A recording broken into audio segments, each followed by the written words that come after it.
네, 오늘 요한복음 19장 17절에서 42절 본문으로 말씀을 같이 나누겠습니다.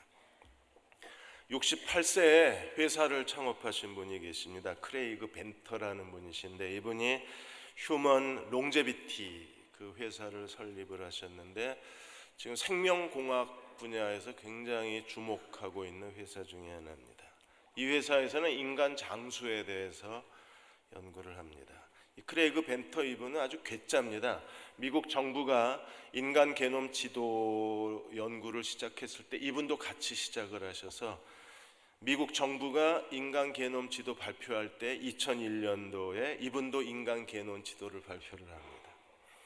이분이 인간 게놈 그 유전체에 굉장히 관심이 많은데, 그 이유가 인간의 유전자를 알아야 그래야 모든 질병을 예측하고 장수할 수 있다는 거예요. 현재 과학으로 인간의 유전자를 1%밖에 해석이 안 됐습니다. 우리 1% 해독했는데도 굉장히 놀라고 있잖아요. 아, 뱃살이 내 잘못이 아니라 유전자 잘못이다. 이게 1%, 그래서 미리 유전자를 보고 유방암도 예측하는 시대가 됐잖아요. 그런데 이 유전자 해석 능력을 5% 내지 10%만 늘리면 인간 수명에 완전한 거대한 변화가 일어난다는 거예요. 겨우 1% 지금 알고 있는 거예요. 5% 내지 10%만 알아도 인간 수명에 일대 변혁이 일어난다. 우리가 하나님의 사랑에 대해서 말하고 있는데, 우리는 하나님 사랑을 얼마나 알까요? 아마 하나님 사랑을 1%만 제대로 알아도 우리는 염려하거나 근심하고 살지 않을 거예요. 신앙이란 하나님 사랑으로 시작해서 하나님 사랑으로 완성이 되는 겁니다. 요한복음 3장 16절에 하나님이 세상을 이처럼 사랑하사 독생자를 주셨으니 이는 저를 믿는 자마다 멸망치 않고 영생을 얻게 하려 하심이라. 우리가 구원의 시작은 하나님의 사랑입니다. 그래서 하나님의 사랑으로 시작을 해서 그 신앙의 가장 큰 순종이 어딘가요? 마태복음 22장 34절에 40절까지 가장 크고 첫째 되는 계명이 뭡니까? 너희가 마음과 뜻과 힘과 목숨을 다해서 주 너희 하나님을 사랑하라. 이게 크고 첫째 되는 계명이요. 둘째는 이와 같으니 내 이웃을 내 몸과 같이 사랑하라. 그래서 그리스도인의 삶은 사랑으로 시작해서 사랑으로 완성이 되는 거예요. 요한일서 3장 16절에도 똑같은 말씀을 했습니다. 하나님이 우리를 사랑하시는 사랑을 우리가 알고 믿었노니. 그러니까 그리스도인이 된다는 것, 하나님의 자녀로 산다는 것, 그건 하나님의 사랑을 알고 믿어야 그리스도인이 되는 거예요. 교회 다닌다고 그리스도인이 아닙니다. 같이 예배드리고 주기도문 외운다고 그리스도인이 아닙니다.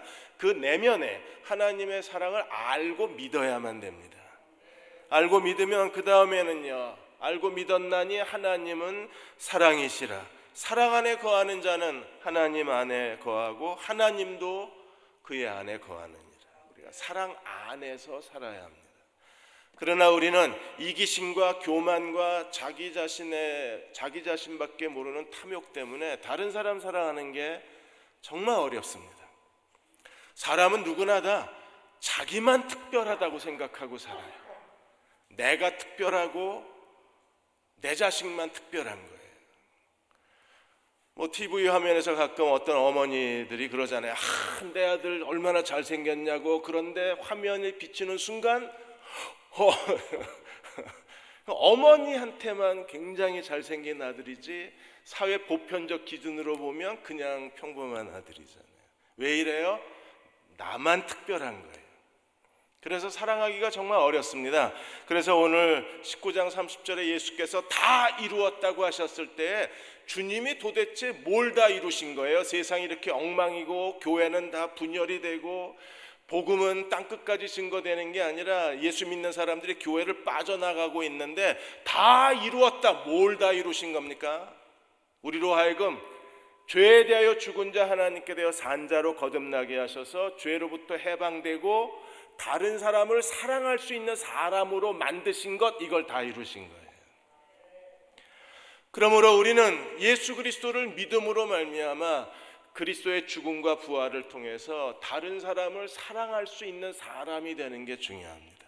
그러려면 먼저 하나님이 우리를 어떻게 사랑하셨는가를 제대로 알아야 돼요. 세 가지 장면이 있습니다. 첫째로 19장 16절에 빌라도가 최후 판결을 내렸는데 16절에 이에 예수를 십자가에 못 박도록 그들에게 내어주니라. 마지막 최후 판결이 무엇입니까? 예수는 십자가로 갈 것이다. 그래서 십자가형을 언도를 합니다. 십자가 사형이 언도되면 로마군인 4사람이 붙어요. 이 4사람이 예수님의 처형을 담당하는 사람들입니다. 이 4명의 군인이 예수님에게 십자가를 지우는데 세로막대는 처형장에 서 있고 가로막대만 지고 걸어가는 겁니다. 그럼 예수님이 자기가 져야 할 십자가 가로막대를 지고 가능한 먼 거리를 돌아서 처형장으로 갑니다. 그 모습은 마치 모리아산 같습니다. 아브라함이 이삭을 번제물로 바칠 때 그 번제에 쓸 뗄나무를 이삭이 등에 지고 갔어요. 예수님도 자기가 져야 할 십자가를 자기 등에 지고 가시는 겁니다. 채찍질은 정말 잔인하고 끔찍합니다. 채찍질을 맞다가 죽는 사형술도 많이 있습니다. 채찍 끝에다가 납덩어리에 쇠못을 박거나 아니면 날카로운 그 동물의 뼈를 매달거나 아니면 거기에 못을 매달아서 40에 하나가만 채찍을 맞으면 온몸이 다 너덜너덜해지고 사람이 피투성이가 되고 거의 정신을 잃습니다. 그리고 처형장에 가면 예수님을 이 손목 아랫부분에다가 못을 박습니다. 이 손목 아랫부분에다 못을 박고 매달아 놓으면 사람이 피를 흘려서 죽는 게 아니라 질식사를 합니다. 양쪽 손목에 의해서 횡격막의 폐의 근육이 잡아당겨지면 사람이 숨을 못 쉽니다. 피를 다 흘리고 결국에는 호흡을 하지 못해서 비참하게 아주 지옥 같은 고통 속에 비참하게 죽는 게 십자가형입니다. 이 십자가 처형은 처음에 페르시아인들이 개발을 했습니다. 그러다가 카르타고인들이 십자가형을 좀 더 발전시켰고 이 십자가 처형을 가장 완벽하게 만든 게 로마 사람들이었습니다. 빌라도는 예수님의 십자가에다가 패를 달아놓았습니다. 19절에 빌라도가 패를 써서 십자가 위에 붙이니 나사렛 예수 유대인의 왕이라고 썼어요. 나사렛 예수 유대인의 왕. 이걸 히브리, 아람어 그리고 헬라어, 라틴어로 이 글을 다 써놓고 지나가는 사람들이 다 이 죄수의 패를 읽게 만들었습니다. 우리는 충격을 받습니다. 만왕의 왕으로 오신 하나님의 아들이 그 비참한 십자가에서 죽으셔야 합니다. 종려주일날 수많은 사람들이 종려나무 가지를 흔들며 보라 유대인의 왕으로 오신 이를 크게 환영을 했어요. 빌라도가 재판장에서 19장 14절에서 보라 너희의 왕이라고 그렇게 선언을 했습니다. 그리고 그의 십자가에는 유대인의 왕이라고 쓰여져 있어요. 유대인의 왕으로 만왕의 왕 거룩한 왕으로 오신 예수께서 왜 십자가에서 죽으셔야 되나요? 왕과 십자가 정말 어울리지 않습니다. 무슨 민중의 반란이 일어난 것도 아니고 왕으로 오신 예수님이 왜 십자가에 죽으셔야 되나요? 갈라디아 3장 13절 14절에 이렇게 말합니다. 그리스도께서 우리를 위하여 저주받은 바 되셔서 우리를 위하여 주님이 십자가에 매달리신 이유가 어디 있어요? 저주를 받으시는 겁니다. 율법의 저주에서 우리를 속량하셨으니 기록되면 나무에 달린 자마다 저주 아래에 있는 자라 하였느니라. 우리가 받아야 될 율법의 저주를 예수님이 십자가에서 대신 저주를 받으신 거예요. 저주를 받으신 목적은 어디 있을까요? 14절에 이는 그리스도 예수 안에서 아브라함의 복이 이방인에게 미치게 하시고 우리에게 아브라함의 복을 주시고 어떤 복이요? 믿음으로 말미암는 칭의의 복을 우리에게 주시고 그리고 우리로 하여금 믿음으로 말미암아 성령의 약속을 받게 하려 하십니다. 우리를 대신하여 저주를 받으신 곳이 십자가입니다. 그리고 그 십자가의 죽음을 통해서 우리에게 아브라함의 복을 주시고 성령의 약속을 이루시기 위해서 예수께서 십자가에 죽으신 거예요. 여러분, 이 복을 받으셨나요? 성령의 약속을 받으셨습니까? D.L. 무디 목사님이, 그분이 젊었을 때 어느 날 한 집회에 참석을 해서 거기서 그 헨리 발리 설교자의 설교를 듣습니다. 헨리 발리 설교자는 젊은 사람들에게 크게 그 성령의 부흥을 일으키셨던 분이셨습니다. 그때 헨리 발리 목사님이 그 설교 가운데 이런 얘기를 했습니다. 하나님은 사람을 찾으시는데 어떤 사람을 찾으시는가? 하나님의 뜻에 자기 자신을 온전히 헌신하는 사람을 찾으신다. 하나님께 온전히 헌신할 수만 있다면 하나님은 그 사람을 통해서 놀랄 만한 일을 이루어내신다. 그날 D.L. 무디가 하나님 앞에 서원하고 결단합니다. 하나님, 내가 하나님 사랑으로, 하나님 은혜로 하나님께 온전히 헌신하는 사람으로 살겠습니다. 하나님이 내 인생을 통해서 무엇을 하실 수 있는지 보여주십시오.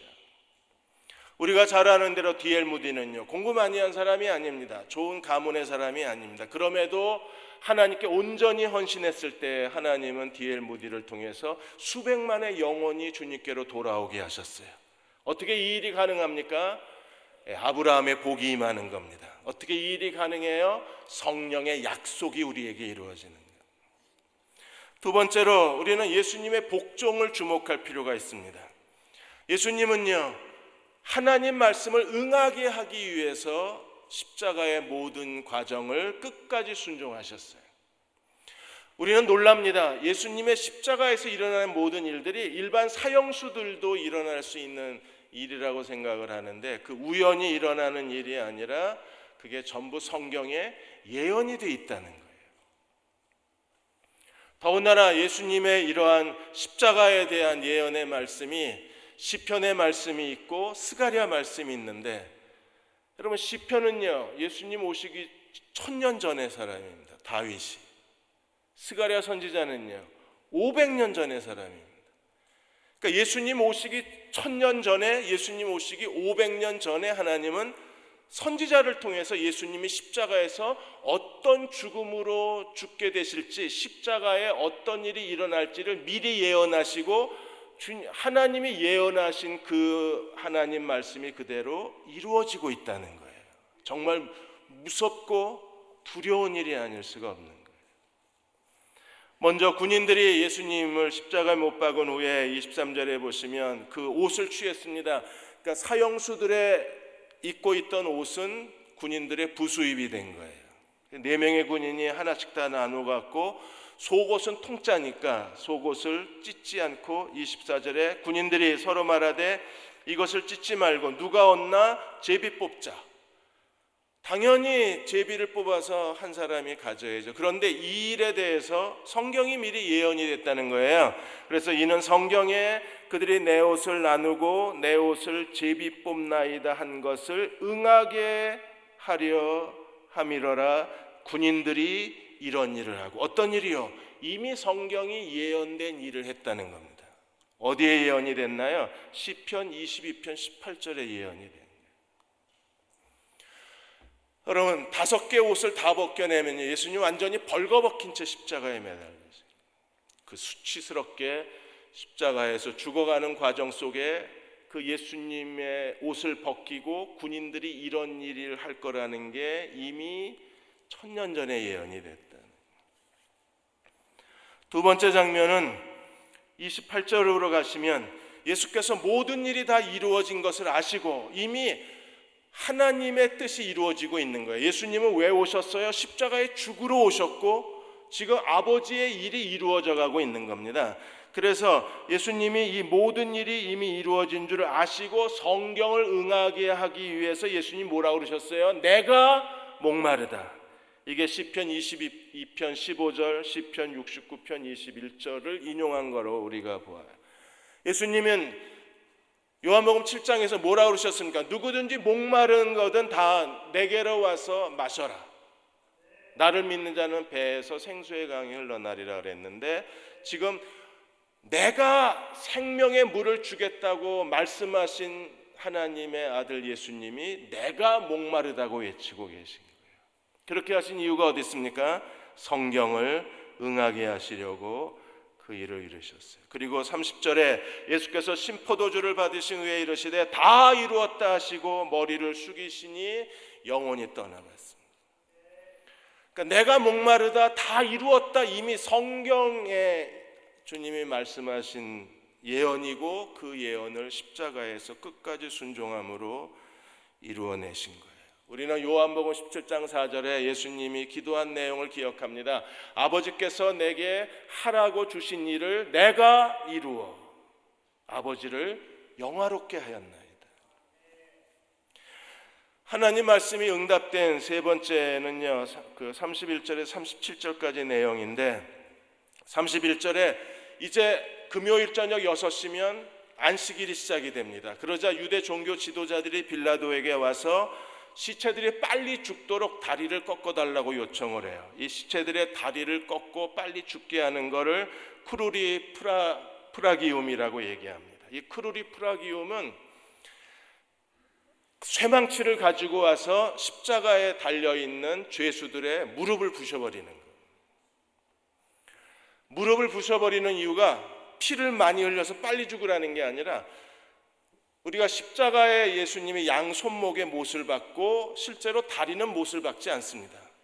그나마 그게 자비예요. 왜냐하면 숨을 쉬지 못하니까 죄수가 무릎을 올리고 고개를 숙여서 숨을 쉬어야 돼요. 무릎을 올리지 않으면 숨을 못 쉬어요. 그러니까 빨리 죽으라고 산소호흡기 떼듯이 무릎을 부셔버리는 거예요. 예수님 옆에 있던 강도들은요, 살아있기 때문에 무릎을 부셔버립니다. 무릎을 부셔버리며 어떤 사람도 10분 이상 20분 이상 생존이 불가능합니다. 근데 예수님은요, 이미 죽었기 때문에 무릎을 부시지 않고 33절에 예수께 이르러선 이미 죽으신 것을 보고 다리를 꺾지 아니하고 어떻게 했나요? 정말 죽었는지 확인하기 위해서 군인이 옆구리에 창을 찌르자 어떤 일이 일어났어요? 피와 물이 나왔어요. 이 피와 물이 나왔다는 것은요, 목격자가 있다는 겁니다. 누가 블랙박스를 찍은 거예요. 그래서 35절에 이를 본 자가 증언을 했다. 피와 물이 나온 걸. 이 모든 과정도 이미 성경이 예언이 되어 있는 거예요. 36절에 이 일이 일어난 것은 그 뼈가 하나도 꺾이지 아니하리란 성경을 응하게 하려 함이라. 이게 시편 34편 20절의 말씀입니다. 그리고 출애굽기에 유월절 어린 양을 할 때 유월절 어린 양을 통째로 구워서 먹었잖아요. 그러니까 하나님이 말씀하신 대로 이루어지고 있는 37절에도 피와 물이 나온 걸 목격한 것도 이미 다 예언이 된 거예요. 37절에 또 다른 성경에 그들이 그 찌른 자를 보리라 스가랴 12장 10절의 말씀이 그대로 십자가에서 이루어진 겁니다. 여러분, 예수님은요, 철저하게 하나님 말씀에 복종을 하고 십자가에 왜 이렇게 자세하게 기록해 놓으시나요? 십자가에서 일어나는 모든 일들이 전부 하나님 말씀하신 대로 성취되고 있다는 겁니다. 요한복음 14장 31절에 예수님이 이렇게 복종하신 이유가 어디 있어요? 내가 아버지를 사랑하는 것과 아버지께서 명하신 대로 행하는 것을 너희로 알게 하려 함이라. 예수님은 정말 하나님을 사랑하셨어요. 그리고 하나님의 모든 말씀대로 순종하셨습니다. 그래서 하나님 말씀을 응하게 하기 위해서 내가 목마르다고 소리를 지르시고 제비 뽑고 옷이 나뉘어지고 그리고 옆구리에서 피와 물이 나오고 다리가 꺾이지 않는 것도 전부 하나님이 말씀하신 대로 이루어졌다는 거예요. 우리도 하나님을 사랑하면 하나님 말씀에 순종하는 종들이 되어야만 합니다. 알 존슨이라는 분이 캔사스에 사시는데 그분이 다른 친구 둘하고 은행을 털었어요. 캔사스 은행을 털고 다른 두 사람은 자동차를 몰고 도망가다가 추돌 사고가 일어나서 두 사람은 죽고, 이 사람은 이제 알 존슨은 도피를 했는데 은행 직원의 잘못된 신고로 인해서 엉뚱한 사람이 세 번째 범인으로 몰리고 이 사건이 끝나버렸어요. 그러니까 알 존슨은요, 정말 이제 자기는 평생 동안 자기가 말하지 않으면 자기가 은행 강도라는 사실을 아무도 모르는 거예요. 그러다 어느 날 크리스찬 여자를 만나서 결혼을 하고 그 여자를 따라서 가짜 크리스찬 노릇을 합니다. 그러다 어느 교회에서 하나님의 구원 계획이라는 책자를 누가 선물로 줘서 그 책을 읽다가 로마서 10장 13절을 깨달아요. 누구든지 주의 이름을 부르는 자는 구원을 얻으리라. 자기야말로 구원받아야 될 사람이 아닌가라는 생각이 드는 거예요. 왜냐하면 아내도 속이고 심지어 자기 자신을 속이고 사람들을 속이고 거짓 인생을 살고 있으니까. 그래서 그날 예수님 앞에 무릎을 꿇고 예수님을 개인의 구세주로 영접을 합니다. 그리고 거듭나요. 그리고 변화가 되기 시작합니다. 제일 큰 변화는 더 이상 거짓말하기가 싫은 거예요. 평생을 거짓말로 살았는데 이젠 거짓말하기가 싫은 겁니다. 거짓말하기 이 거짓말에 대한 이 본능적인 저항감이 생기자 제일 크게 부딪히는 게 뭐예요? 자기가 은행 강도였다는 거죠. 심각하게 고민하다가 이제 더 이상 이렇게 가짜 인생을 살 수 없다고 생각을 하고 그 결단하고 경찰서를 찾아가서 자기가 세 번째 은행 강도라는 사실을 밝혀요. 알 존슨이 이 사실을 밝힐 때 미국 전역에 이 TV 생중계가 되고 심지어 캐나다 TV까지 생중계가 됐었어요. 그래서 체포를 당하고 재판이 열렸는데 공소시효라는 게 있잖아요. 이미 공소시효가 지난 거예요. 그래서 캔사스 법원이 이 사람에게 자유를 선언을 합니다. 그리고 무죄 석방이 됩니다. 자기 인생에 이제 새로운 인생을 얻은 거예요. 그래서 그 무죄 석방 받는 날 기자회견을 하면서 자기가 은행에서 훔친 돈을 3등분을 했는데 액수가 얼마인지 기억하고 있다. 내가 죽을 때까지 그 돈을 은행에다 갖겠다. 세 자녀의 아버지였는데 지금도 주유소 관리소장이에요. 그래서 정말 열심히 일해서 매달 그 훔쳤던 돈을 갖고 있는 겁니다. 무엇보다도 교회에서 크게 인정을 받고 교회에 정말 헌신된 종으로 살아가는 거예요. 여러분, 이렇게 순종할 수 있는 힘이 어디서 나와요? 하나님을 사랑하는 사람은 하나님 말씀에 복종하고 하나님의 뜻에 복종하고 하나님의 인도하심에 복종하는 거예요. 우리는 예수께서 십자가에 죽으시는 그 주변에 정말 충성된 사람들이 있었음을 발견하게 됩니다. 가장 크게 예수님이 십자가에서 자기가 사랑하는 제자에게 어머니를 의탁을 합니다. 그래서 19장 25절에 보시면 예수의 십자가 곁에 어머니와 이모가 있다 그랬어요. 이모가 누군가? 마태복음 27장 56절에 보시면 이 이모가 야고보 요한의 어머니라고 우리가 추정을 합니다. 그러면 예수님하고 야고보 요한은 사촌간이 되는 거예요. 이모가 왔고 그리고 자기 어머니 마리아가 왔고 그리고 그 어머니 옆에 이제 사랑하는 제자 자기 사촌이죠. 요한이 서 있는 거예요. 그때 예수님이 뭐라 그러셨어요? 26절에 제자가 곁에 서 있는 걸 보시고 자기 어머니에게 말씀하시되 여자여 보소서 아들이니이다. 우리가 이 장면이 이해가 안 됩니다. 왜요? 예수님에게는 이미 동생들이 있었잖아요. 예수님의 형제들이 있었어요. 그래서 예수님이 귀신 들렸다고 그랬을 때 형제들이 예수님을 찾으러 왔었잖아요. 그럼 당연히 예수님이 죽으면 예수님이 떠나가시면 누가 어머니를 돌봐야 돼요? 동생들이, 가족이 있잖아요. 가족이 다 죽었나요? 그런데 왜 요한에게 맡겼을까? 그리고 요한에게 그 어머니에게는 뭐라고 그래요? 26절에 예수께서 자기의 어머니와 사랑하시는 제자가 곁에 서 있는 걸 보시고 자기 어머니에게 이르되 여자여 보소서 아들이니이다. 제자에게 뭐라 그랬어요? 27절에 보라 내 어머니다. 왜 그러셨을까요? 네슬린 뉴비기는 요한과 어머니는요 이제 새로운 하나님의 가족이 되었고 새로운 하나님의 공동체의 사람이 된 거예요. 그러므로 예수님은 그 새로운 공동체가 마리아가 어떤 분인가를 기억해 주길 원했던 겁니다. 여러분, 마리아가 없었으면 예수님이 이 세상에 오실 수가 없었어요. 마리아가 주의 계집종이오니 말씀대로 내게 이루어지이다. 기꺼이 자기를 하나님께 내어드렸기 때문에 예수님이 성육신하실 수 있었고, 예수님이 그 천사들의 예언과 모든 그 곁에서 끝까지 사랑과 헌신과 희생으로 주님 곁에 있었기 때문에 오늘 마침내 예수님이 십자가에 못 박아 죽을 수 있는 거예요. 예수님이 십자가에 죽으셔야만 모든 사람을 자기에게로 이끌어내실 수 있는 거잖아요. 그러니까 예수님이 이 땅에 사람으로 오셔서 십자가의 죽으심으로 하나님의 구원을 완성하실 수 있는 절대적인 그 가능성 중에 하나가 어머니예요. 그래서 어머니를 사랑하는 제자에게 특별히 의탁을 하는 겁니다.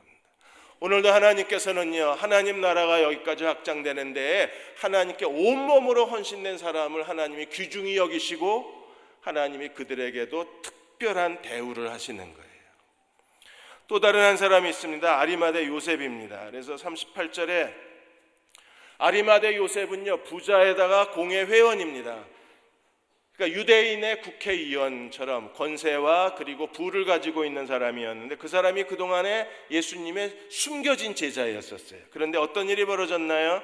38절에 아리마대 사람 요셉은 예수의 제자이나 유대인이 두려워 그것을 숨기다가 지금까지 숨은 채로 예수님의 제자로 살다가 2일 후에 예수님이 십자가에 죽으신 후에 빌라도에게 예수의 시체를 가져가기를 구함에 빌라도가 허락을 했어요. 아니, 가족이 가져가야지 왜 아리마대 요셉이 빌라도에게 요청을 할까요? 여러분, 로마법에 의하면 로마의 재판을 받고 로마법으로 사형을 집행당한 사람은 로마의 재산이 됩니다. 그래서 가족이 못 가져가요. 친척도 못 가져갑니다. 로마 정부의 소유된 재산이기 때문에 로마가 그걸 가져다가 로마 정부의 소유의 땅에다가 이 시체를 매장을 해버려요. 그대로 만일에 내버려뒀으면요, 그 수많은 사형수들의 매장지에 공동묘지에 예수님이 그대로 파묻혔을 겁니다. 그런데 아리마대 요셉이 그 소유권을 가지고 있는 빌라도를 찾아가서 시체 양도권을 가져온 거예요. 아리마대 요셉이 없었으면요, 예수님이 그냥 공동묘지에 처박히는 거예요. 그런데 아리마대 요셉이 그 시체를 요청을 했기 때문에 예수님이 새 무덤에, 그 처형장 가까운 동산의 새 무덤에 장례를 치르실 수 있었어요. 그러니까 요셉이 정말 고마운 사람입니다. 이 사람이 자기를 커밍아웃 했기 때문에 아마 유대 사회에서 모든 직분을 뺏기고 재산을 몰수당하고 그의 가문이 유대 사회에서 추방당했을지도 몰라요. 근데 그런 심각한 손실을 감수하고 자기가 예수의 제자라는 걸 커밍아웃하고 예수님의 시체를 빌라도에게 자기가 양도해서 가져온 거예요. 유대 종교 지도자들이요, 얼마나 이 아리마대 요셉에게 분노했겠어요. 또 한 사람이 우리가 잘 아는 니고데모입니다. 니고데모는 어떻게 했나요? 39절에 일찍이 예수께 밤에 찾아왔던 니고데모가 몰약과 침향 섞은 것을 100리트라면요 한 35kg 정도 되는 겁니다. 일반 서민들은 그냥 부자 정도면 한 10kg에서 15kg 정도를 가지고 그 몰약과 알로에를 발라서 시체를 매장을 해요. 30kg가 넘어가는 것은요, 왕족만 그렇게 하는 겁니다. 그러니까 니고데모는 왕의 장례 때 사용되는 그만한 양을, 그 몰약과 알로에 향을 가지고 와서 예수님을 정중하게 장례를 치른 거예요. 그 정도 양을 준비하려면 아마 니고데모가 굉장히 큰 재산상의 손실이 있었을 겁니다. 그러니까 아리마대 요셉도 자기가 가진 전부로 예수님을 섬기고 니고데모도 자기가 가진 전부로 예수님을 섬겼습니다. 왜 그랬을까요? 하나님의 사랑을 알았기 때문입니다. 여러분, 하나님의 사랑은요, 자기의 가진 가장 좋은 것을 우리에게 주셨잖아요. 그래서 에베소 5장 2절에 그리스도께서 너희를 사랑하신 것처럼 너희도 사랑 가운데 행하라. 그는 우리를 위하여 자기 자신을 어떻게 했어요? 향기로운 제물과 희생 제물로 하나님께 드리셨다 그랬잖아요. 로마서 8장 32절에 자기 아들을 아끼지 아니하시고 우리 모든 사람을 위하여 내어주신 이가 어찌 그 아들과 함께 모든 걸 우리에게 선물로 주지 아니하시겠느냐. 아들을 아끼지 아니하고 주신 하나님은 우리에게 지금도 아무것도 아끼지 아니하시고 우리에게 주시는 하나님이신 거예요. 이 하나님의 사랑을 깨달은 사람들은요, 끝까지 하나님의 사랑을 신뢰하고 삽니다. 하나님 사랑은 우리를 실망시키지 않기 때문에 그렇습니다. 이찬수 목사님의 보호하심이, 이찬수 목사님 책을 7월에 추천도서로 소개해드리려고 그러는데 그 책에서 아버지 얘기를 해요. 이찬수 목사님은 정말 그 순수하고 복음 열정과 그리고 교회의 성장이 많은 분들에게 큰 감동을 주는 목사님이시잖아요. 저도 그분을 참 좋아하는데, 이찬수 목사님의 아버님도 목사님이셨어요. 고신층 목사님이셨는데 교회를 개척하시고, 그리고 이제 교회 부흥을 위해서 40일 금식 기도를 들어가셨어요. 그러다 기도하시다가 17째 되는 날 갑자기 쓰러지시고 하나님의 부르심을 받습니다. 그러니까 이찬수 목사님이 충격을 받습니다. 자기를 위해서 금식 기도한 게 아니라 교회를 위해서, 교인들을 위해서, 교회가 성장하자고 목사님이 40일 금식 기도를 들어갔는데 하나님이 지켜주지 않으시고 아버지가 죽은 거예요. 그래서 아버지의 죽음에 대해서 이찬수 목사님은 하나님을 원망을 했습니다. 목사가 죽으면 교인들은 어떻게 하고, 아버지가 죽으면 우리는 어떻게 살고, 도대체 하나님이 왜 우리한테 이러실 수 있는가? 그랬는데 이찬수 목사님 어머님은 예수 믿고 구원받은 그날부터 지금까지 한 번도 하나님을 원망하지 않았다는 거예요. 어머니가 이해가 안 되는 겁니다. 엄마는 감정도 없나, 엄마는 생각도 없나, 남편이 금식 기도하러 갔다가 시체가 돼서 돌아왔는데 엄마는 뭐가 괜찮다는 건가? 아버지가 저렇게 죽어도 엄마는 상관없다는 건가? 어머니가 정말 이해가 안 됐는데, 더 이해가 안 된 건 엄마가 이 막내 아들 이찬수 목사한테 계속 얘기하는 거예요. 네가 목사가 돼서 아버지가 못다한 일을 네가 해야 된다고. 결국에 어머니의 기도 때문에 이찬수 목사님은 나이 30에 이제 목사가 됩니다. 그리고 지금 생각하니까 지금의 자기가 이 하나님께 놀랍게 쓰임 받는 것은 자기가 뛰어나서가 아니라 아버지의 기도의 열매를 자기가 누리고 있다는 사실을 깨달아요. 정말 죽을 것 같은 어려운 시절이 많이 있었는데 그 어머니가 가장 좋아했던 찬송이 310장입니다. 아, 하나님의 은혜로 이 쓸데없는 자 왜 구속하여 주는지 난 알 수 없도다. 내가 믿고 또 의지함은 내 모든 형편 잘 아는 주님 늘 보호해 주실 것을 나는 확실히 아네. 내 모든 형편 잘 아는 주님 늘 보호해 주실 것을 나는 확실히 아네. 아버지가 죽고 난 뒤에 교회에서는요, 이 사모님하고 자녀들을 내쫓아 버립니다. 그래서 길거리에 나앉아요. 그때부터 정말 험악한 인생이 시작이 됐대요. 그런데 하나님은 놀랍게도 이 찬송가 가사처럼 형편을 잘 아시고 하나님이 늘 돌보아 주셨다는 거예요. 그래서 오늘의 나는, 오늘의 이찬수 목사는 어머니의 기도 때문이고 오늘의 이찬수 목사는 아버지의 기도 때문이라고 고백을 하고 이렇게 말합니다. 인생에 힘든 일들이 있지만 결국에 시간이 지나서 되돌아보면 그게 다 퍼즐 조각처럼 하나님의 영광을 만들어내고 있다고. 그렇습니다. 어느 날 되돌아보면요, 인생에 정말 이해할 수 없는 많은 일들이 하나의 퍼즐 조각처럼 끼워 맞추게 될 때 우리는 비로소 하나님이 무엇을 하고 계신가를 깨달을 수 있는 거예요. 사랑하는 여러분, 하나님의 사랑을 기억하고 사십시오. 하나님의 사랑 안에 사는 법을 배우십시오. 그분은 우리에게 가장 좋은 것을 주시고 최고의 것을 주시고 우리의 인생에 가장 아름다운 것을 만들어내시는 하나님이십니다. 우리가 끝까지 순종하고 갈 수만 있다면 하나님은 그 일을 이루어내실 거예요. 그러한 하나님의 사랑을 끝까지 신뢰할 수 있는 저와 여러분 되시기를 주의 이름으로 축원합니다. 우리 다 일어나셔서 310장 오늘 이 어머님이 좋아하셨던 찬송가 1절하고 4절 부르시고 기도하고 축도하겠습니다.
늘 보호해 주실 것을 나는 확실히 아네. 나는 확실히 아네. 우리는 확실히 알고 있나요? 나는 확실히 아네. 뭐로 확실히 아나요? 내 모든 형편 아시는 주님, 늘 보호해 주실 것을 확실히 아네. 내 형편을 아시는, 그리고 나를 보호해 주실 것을 확실히 안다고 고백을 했습니다. 우리가 그 하나님을 믿고 그 하나님을 의지해야 합니다. 하나님 사랑을 다시 회복시켜 주옵소서. 하나님 사랑을 잃어버리고 삽니다. 하나님 사랑을 망각해 버렸습니다. 다시 우리 안에 하나님 사랑이 흘러넘치게 하여 주셔서 주의 십자가를 쳐다보는 것만으로도 그분의 사랑이 내 마음에 충만해지게 하여 주옵소서. 그 사랑으로 하루하루 살게 해 주옵소서. 우리 소리내어 통성으로 기도하겠습니다. 아버지 하나님, 우리에게 주의 사랑을 알게 해주시옵소서.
보라, 하나님이 어떠한 사랑을 우리에게 주사 우리를 사랑하셨는고 그 사랑 기억하게 해 주옵소서.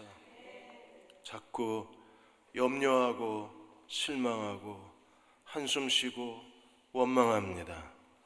하나님 사랑 기억하게 하여 주시고 그 사랑 안에서 사는 하나님의 거룩한 종들이 되게 해 주옵소서. 사랑이 다시 내 마음을 가득 채우기를 원합니다. 그 사랑 안에서 쉼을 얻게 하여 주옵소서.